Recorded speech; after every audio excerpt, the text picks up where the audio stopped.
Their son, a former Boston College baseball player and diehard Red Sox fan, continues to be a leader in the fight against ALS amyotrophic lateral sclerosis a few years after co-founding the Ice Bucket Challenge, which raised $225 million and led to important scientific headway in the search for treatment and a cure.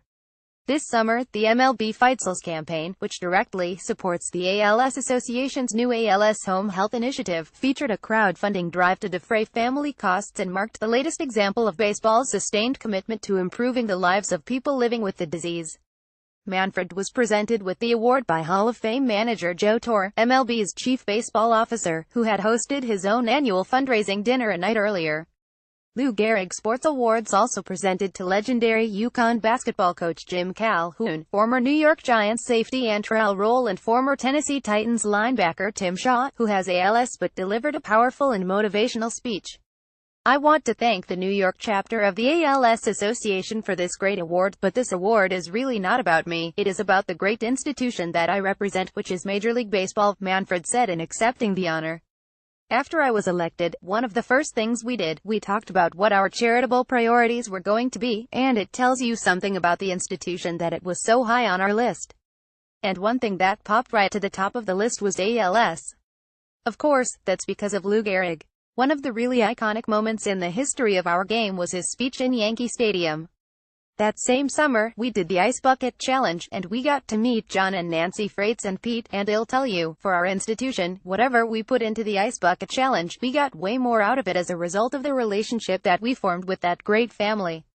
More recently, we've joined with the Freites family again to start the Pete Freites Home Health Care Initiative. We understand that this disease is a burden not only for the victims, but also for their families, and understand how important it is to support those families financially and otherwise. I don't know when there is going to be a cure for ALS, but I do know one thing, that as long as there's a fight against ALS, Major League Baseball will be a partner in that fight." Torre talked about the retired numbers in Yankee Stadium's Monument Park, of which his own number 6 is a part, and referred to the quiet strength and great dignity that was epitomized by number 4, the Iron Horse. Torre recalled how he and others in each of MLB's New York departments and all the clubs participated in the Ice Bucket Challenge, right after Manfred's election to this post.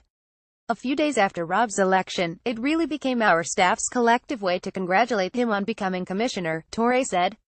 "Right out there in the front of our offices on 46th and Park, Rob got the bucket challenge. He got soaked and he was a good sport about it." In memory of Lou Gehrig, Rob has remained a devoted member of the fight against ALS. He has worked with the ALS Association, the amazing family of Pete Freites, who was so inspirational, and in recent years there have been some exciting strides in the fight against ALS. But as everyone here knows, the key is to keep it up. It would be a tragedy to let this momentum go awry. More than 6,000 people in the U.S. are diagnosed each year with the progressive neurodegenerative disease that affects nerve cells in the brain and spinal cord. The incidence of ALS is 2 per 100,000 people, and it is estimated that as many as 20,000 Americans are living with ALS at any given time.